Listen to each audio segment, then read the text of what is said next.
Halo, perkenalkan, nama lengkap saya Kristini Mesang dan teman saya Aldis Umbulaya Sobang dan Akwina Grisela R. Kamali. Kami dari Prodi D3 TLM Stikes Maharani Malang.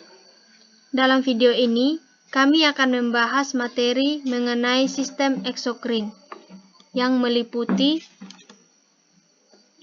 1. Sindrom Sjögren, 2. Sialadenitis, dan yang ketiga, acne vulgaris. 1. Sindrom Sjögren. Sindrom Sjögren adalah kondisi ketika sistem kekebalan tubuh sendiri menyerang kelenjar penghasil cairan seperti kelenjar air liur atau air mata atau autoimun. Sindrom Sjögren dibagi menjadi dua kelompok, yaitu primer dan sekunder. Sindrom Sjögren primer terjadi ketika penyakit ini muncul pada penderita tanpa diawali dengan kemunculan penyakit autoimun yang lain. Sedangkan sindrom Sjögren sekunder terjadi ketika penyakit ini muncul pada penderita yang sudah mengalami penyakit autoimun lainnya, seperti lupus, skleroderma, atau rheumatoid arthritis.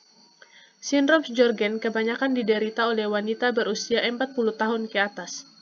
Penyakit ini jarang diderita pria, yaitu hanya sekitar 10% dari seluruh kasus. Gejala sindrom Sjögren. Sindrom Sjögren menyerang kelenjar eksokrin yang menghasilkan cairan. Gejala utama kondisi ini adalah mata kering dan mulut kering atau xerostomia. Kedua gejala ini bisa mengarah kepada masalah kesehatan lainnya.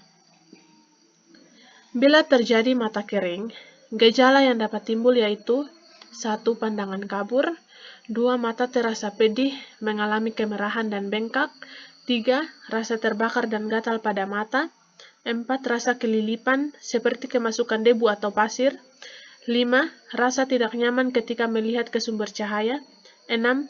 Kelopak mata terasa lengket pada saat bangun tidur. Sedangkan gejala yang dapat muncul akibat mulut kering atau xerostomia adalah yang pertama, suara parau, 2. Sulit menelan makanan, terutama makanan kering dan terasa seperti tersangkut dalam mulut, 3. Selalu membutuhkan minum pada saat makan untuk membantu menelan makanan, 4. Lidah kemerahan, 5. Perubahan rasa makanan akibat perubahan kemampuan mengecap pada lidah, 6. Bibir kering dan pecah-pecah pada sudut-sudut mulut, 7. Lidah yang terasa tersangkut pada langit-langit mulut, 8. Munculnya permasalahan mulut seperti pembusukan gigi, penyakit gusi, dan sariawan. Diagnosis sindrom Sjögren yaitu yang pertama, tes Schirmer, yaitu untuk mengetahui tingkat kecukupan air mata yang dihasilkan oleh kelenjar air mata dengan melihat seberapa banyak air mata yang membasahi kertas khusus dalam waktu 5 menit. Yang kedua, pengukuran tingkat aliran air liur, yaitu dengan cara menimbang volume air liur yang mampu dikeluarkan oleh pasien ke suatu wadah dalam waktu 5 menit. Jika jumlah air liur yang dikeluarkan rendah, hal tersebut dapat mengindikasikan pasien menderita sindrom Sjögren. 3. Tes darah. Untuk melihat adanya antibodi spesifik sindrom Sjögren, serta untuk memeriksa adanya gangguan pada liver atau antibodi yang dicek pada penderita sindrom Sjögren adalah anti-RO atau SSA dan anti-LA atau SSB. Kedua jenis antibodi tersebut biasanya akan diproduksi tubuh seseorang yang sistem kekebalan tubuhnya terkena penyakit ini. 4. Biopsi, yaitu sampel jaringan bagian dalam bibir pasien akan diperiksa di laboratorium untuk mendeteksi keberadaan gugusan limfosit sebagai indikasi sindrom Sjögren. 5. Pemindaian kondisi kelenjar air liur, yaitu metode pemindaian yang dilakukan dapat berupa sialografi atau menggunakan fotorongseng atau skintigrafi atau menggunakan bahan radioaktif khusus. Pengobatan sindrom Sjögren. Yang pertama, pilokarpin. Pilokarpin dapat diberikan kepada penderita sindrom Sjögren untuk merangsang aktivitas kelenjar ludah sehingga produksi ludah tetap terjaga dengan baik. 2. Obat antiinflamasi non-steroid. Obat antiinflamasi non-steroid dapat membantu meringankan gejala sindrom Sjögren, terutama gejala nyeri sendi. Selain itu, nyeri sendi yang ditimbulkan oleh sindrom Sjögren dapat diringankan dengan obat nyeri sendi lainnya. 3. Hidroksikloroquine. Meskipun hidroksikloroquine adalah obat malaria, namun juga dapat diberikan kepada penderita sindrom Sjögren untuk meringankan gejala penyakit tersebut. Gejala yang dapat diringankan oleh hidroksikloroquine adalah nyeri sendi dan iritasi mata ringan. 4. Methotrexate. Methotrexate dapat membantu meringankan gejala sindrom Sjögren dengan cara menekan kerja sistem imun sehingga gejala sindrom Sjögren dapat berkurang. 6. Obat anti jamur. Penderita sindrom Sjögren seringkali mengalami gejala mulut kering akibat kurangnya produksi ludah. Jika terjadi infeksi jamur pada mulut, dapat diberikan obat anti jamur. Untuk mencegah terjadinya komplikasi, penderita sindrom Sjögren dapat melakukan hal-hal berikut ini. Yang pertama, rajin minum air. Kedua, menghindari makanan dan minuman yang mengandung gula. Ketiga, menjaga kebersihan mulut, terutama dengan menyikat gigi secara rutin. 4. Menggunakan pencuci mulut antibakteri. 5. Menggunakan pelembab bibir atau lip balm untuk menjaga bibir agar tidak kering. 6. Mengunyah permen karet bebas gula atau batu es secara rutin jika mulut terasa kering. 7.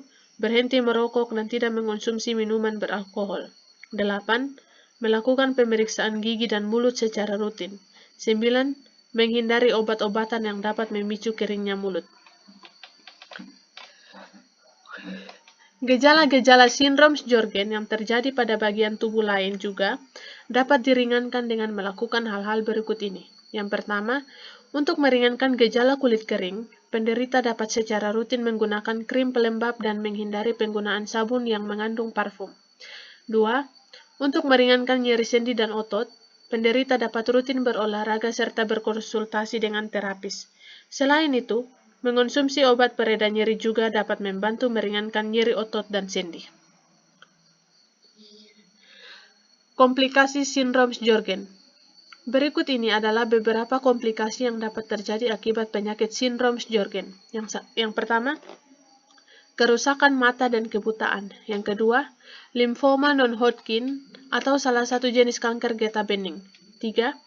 Ruam lupus dan cacat jantung pada bayi atau komplikasi pada wanita penderita Sjögren yang mengandung. 4. Hipotiroidisme. 5. Irritable bowel syndrome. 6. Neuropati perifer. 7. Gigi berlubang. 8. Penyakit ginjal, misalnya batu dan radang ginjal. 9. Fenomena Raynaud. Yang kedua, sialadenitis. Sialadenitis adalah infeksi yang menyerang salah satu kelenjar air liur utama, yaitu kelenjar submandibular. Penyakit ini dapat dikelompokkan menjadi dua jenis, yaitu sialadenitis akut atau jangka pendek, dan sialadenitis kronis atau jangka panjang, yang sering terjadi pada orang dewasa. Akan tetapi, bayi yang berusia 1 minggu setelah dilahirkan pun terkena penyakit ini. Penyebab dan faktor risiko sialadenitis. Sialadenitis akut terjadi akibat adanya bakteri Staphylococcus aureus dan berbagai bakteri strain Staphylococcus. Sedangkan pada sialadenitis kronis lebih mungkin disebabkan oleh penyumbatan dibandingkan dengan infeksi. Penyumbatan tersebut terjadi akibat adanya campuran garam, protein, dan kalsium karbonat yang mengkristal atau kalkulus saliva. Jika terus bertambah parah akan menyebabkan penurunan aliran air liur dan peradangan kronis dan dapat mempengaruhi kelenjar air liur lain, yaitu parotis. Selain itu, dehidrasi dan kondisi mulut kering merupakan faktor risiko utama yang menyebabkan sialadenitis. Oleh karena itu, kondisi ini lebih sering terjadi pada individu yang sudah sakit atau pemakaian obat yang menyebabkan mulut kering. Ada beberapa kondisi medis juga dapat meningkatkan risiko sialadenitis seperti 1. Diabetes mellitus. 2. Hipotiroidisme. 3. Sindrom Sjögren. 4. Riwayat pengobatan radiasi mulut atau rongga mulut. Gejala sialadenitis. Yang pertama, nyeri dan pembengkakan pada kelenjar yang terkena, biasanya di bawah dagu. 2. Terdapat benjolan lembut di atas kelenjar yang terkena dan terlihat kemerahan. 3. Jika area kelenjar tersebut digosok dapat mengeluarkan nanah atau abses. 4. Demam atau menggigil. Gejala sialadenitis kronis dapat meliputi yang pertama, nyeri pada bagian kelenjar yang dikenai saat makan. 2. Bisa terjadi pembekakan namun bisa mengempis. 3. Nyeri saat ditekan. Bagaimana pengobatan dan pencegahannya? Pada kasus sialadenitis kronis, dapat dilakukan pembedahan, yaitu mengangkat kalkulus saliva. Mengembalikan aliran air liur yang tepat juga sangat penting dalam pengobatan sialadenitis akut. Hal ini paling baik dicapai dengan meminum banyak cairan dan makan, minum atau mengisap hal-hal yang merangsang aliran air liur, misalnya obat pelegat tenggorokan atau obat tetes batuk. 3. Akne vulgaris. Akne vulgaris atau jerawat adalah suatu penyakit inflamasi kronis dari unit pilosebaceous yang utamanya muncul pada usia remaja. Sebagian besar kasus jerawat atau akne menunjukkan gambaran lesi pleomorfik yang terdiri dari komedo, papula, pustula, dan nodul dengan luas serta keparahan yang bervariasi. Meskipun perjalanan penyakit jerawat atau akne dapat sembuh dengan sendirinya, namun dapat memberikan gejala sisa berupa bintik atau bercak dan jaringan parut hipertrofi atau skar. Beberapa gejala yang umumnya menyertai kemunculan jerawat yaitu yang pertama, makula. Makula yaitu bintik merah pada kulit, tidak bernanah dan ditandai dengan peradangan pada kulit. Yang kedua, pustul, yaitu gundukan kecil yang biasanya berisi nanah berwarna putih atau kuning. Yang ketiga, papul, yaitu gundukan kecil padat yang menonjol pada permukaan kulit dan tidak bernanah. Keempat, komedo terbuka atau komedo hitam dan tertutup atau komedo putih, yaitu papul miliar yang di bagian tengahnya mengandung sumbatan minyak wajah yang dihasilkan oleh kelenjar kulit.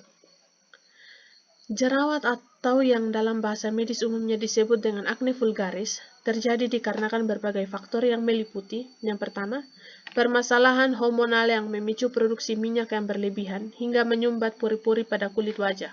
Yang kedua, makanan tertentu seperti produk olahan susu atau dairy, makanan tinggi gula atau karbohidrat atau olahan tepung, makanan cepat saji, makanan tinggi lemak jahat, whey protein, makanan pemicu alergi pada orang tertentu yang sensitif. Yang ketiga, faktor keturunan atau orang tua. Yang keempat, penggunaan kosmetik yang berlebihan atau tidak cocok dengan jenis kulit. Yang kelima, kurangnya menjaga kebersihan wajah. Yang keenam, stres yang tidak dapat dikelola. Yang ketujuh, infeksi bakteri.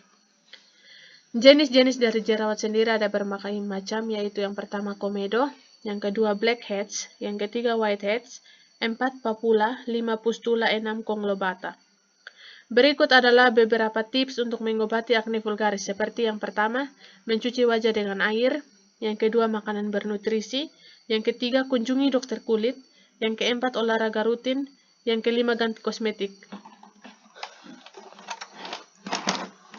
Sekian dari kami, semoga bermanfaat. Jangan lupa like, comment, and subscribe.